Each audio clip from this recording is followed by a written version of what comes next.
All right, it's time to talk about the protests in retrospect. What did we learn? Let's find out together after I finish stretching. A better you starts today. I'm not done yet. I'm also not done shilling my brand new seminars that are going to be in Sydney in all of September. Make sure that you get your tickets. It's every Tuesday. This next one is going to be about why you do what you do. So that one is going to screw with your head. And if you don't go to it, you will never know. And then what's the point of you existing, frankly? So you have to go to that. No choices not to. That'll be below in the description now. People endlessly just keep telling me to be like, talk about the March protests more. Why? I already did. It's not even that interesting. Shut up about it. Okay, look, here's what I will say about it. I will use it to advertise that seminar that I just talked about before. And I will also say this. As I stated on the live video that we did, yeah, migration is too high. I can give you specific figures on how high I think it is. I think it's probably too high by about 300 people a day. That's what I reckon. You get it down by about 300 people a day, you're actually starting to hit that nice 1 to 2% growth. Like, actually more in the middle of like the 1% mark. Yeah? That's about it. Is it too much? Yes. Is it way too much? Well, it was massively reduced in the numbers that they're constantly using about COVID and all that, and like overinflated to it. We talked about all of that on the live stuff, right? Generally, what I saw every time you ever asked one of these people, what do you actually want? What specifically? Let's just talk about this in raw numbers. You're saying that migration is too high. Okay, sure. What do you want it reduced by? And then they usually go off on a tirade about, you've got to keep Australia, it's not even Australia anymore, it don't feel like Australia, migration too high. Endless rambling. And then you saw most of the people that got up and spoke, and it was that. It was one of those guys with a megaphone now. It pretty much was looking at footage of the 2000 Sydney Olympics revival. So I actually liked it a lot. And it just seemed like a bunch of bogans having a good time, and I was happy about that. Then everybody focuses on the 50 Nazis or whatever it was in Melbourne. But generally, it was just a bunch of the usual people that you see at protests, people that have very little idea what they're talking about, walking around whinging. That's what it is. Yep, your standard protest. A bunch of people walking around whinging. No real concrete things of what they want. If they did have concrete things of what they want, they would understand that what they're talking about is sort of a kernel of truth. And then when you exact it out, it's nowhere near as bad as what they are complaining about. That's usually what happens with these. The most successful protest of my entire life was work choices. In Australia, absolutely was work choices. And what was the obvious demand of everybody that was there?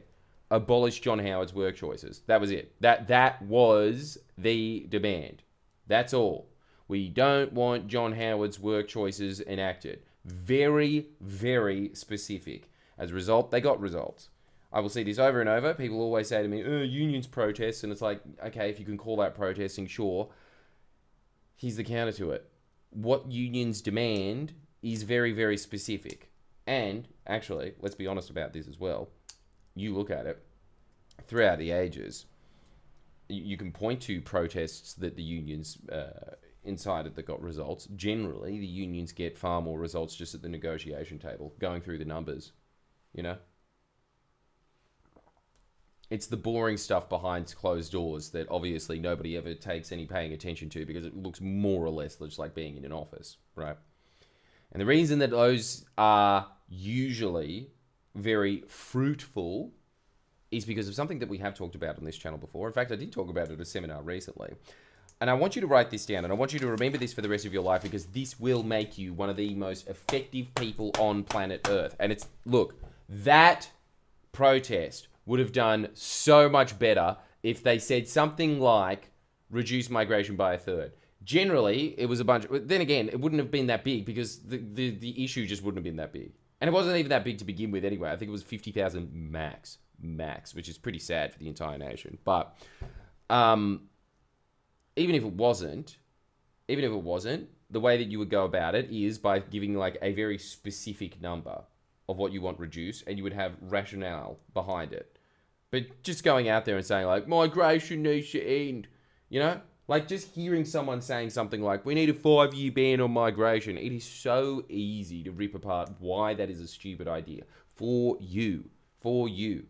Anybody that sits there and says, like, the economy will be fine afterwards, it's like, it's not even worth talking to someone like that at that point, right? Like, if you argue against that, there is no point having a discussion with that person.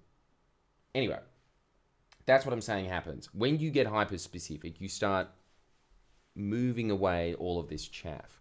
This is exactly what is the secret sauce to the Friendly Geordies channel over the years. It's just the fact that we are so much more specific and detail-oriented than all of the whinge merchants, because all of the whinge merchants' entire business model relies around whinging. Every single time they do bring up a stat, it's very easy to rip apart their stats, because their stats are based off of nothing. They are talking points, right?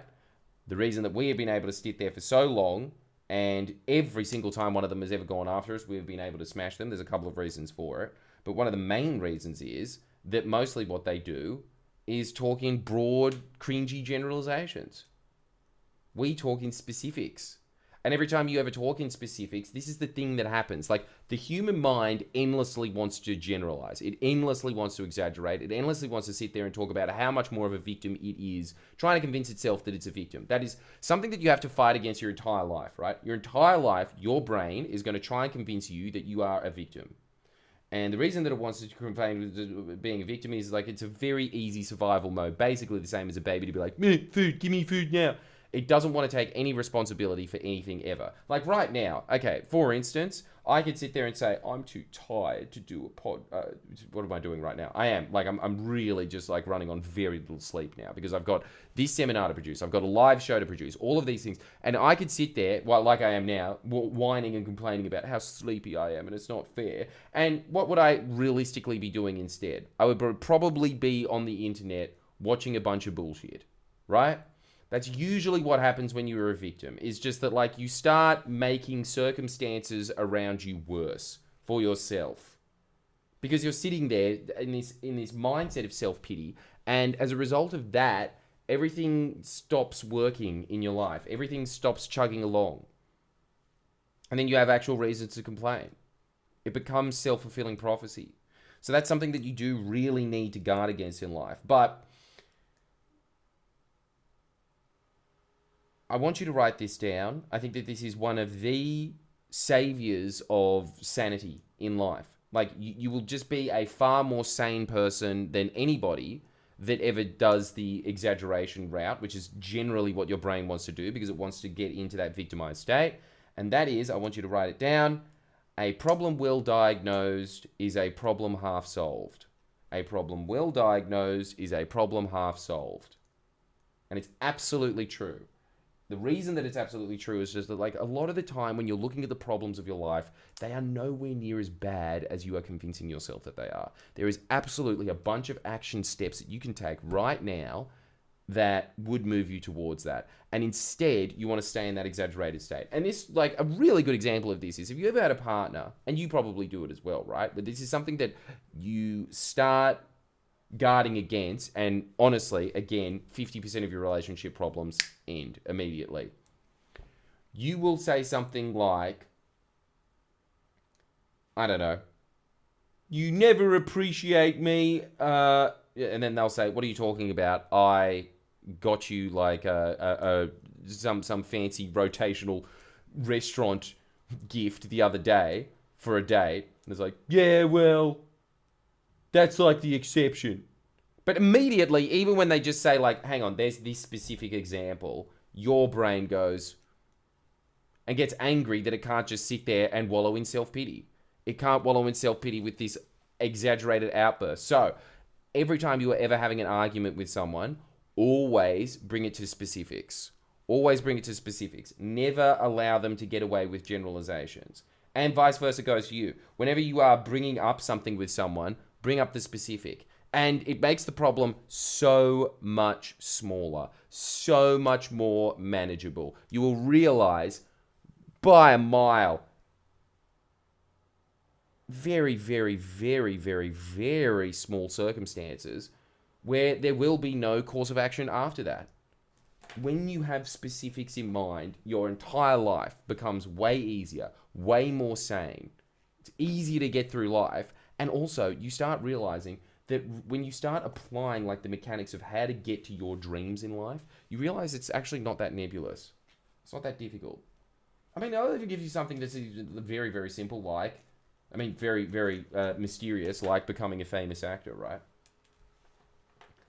There's pretty obvious steps involved in that.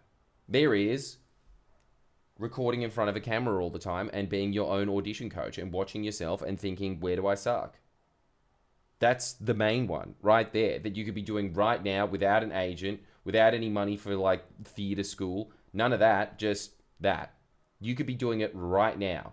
That is a specific outcome that you could do.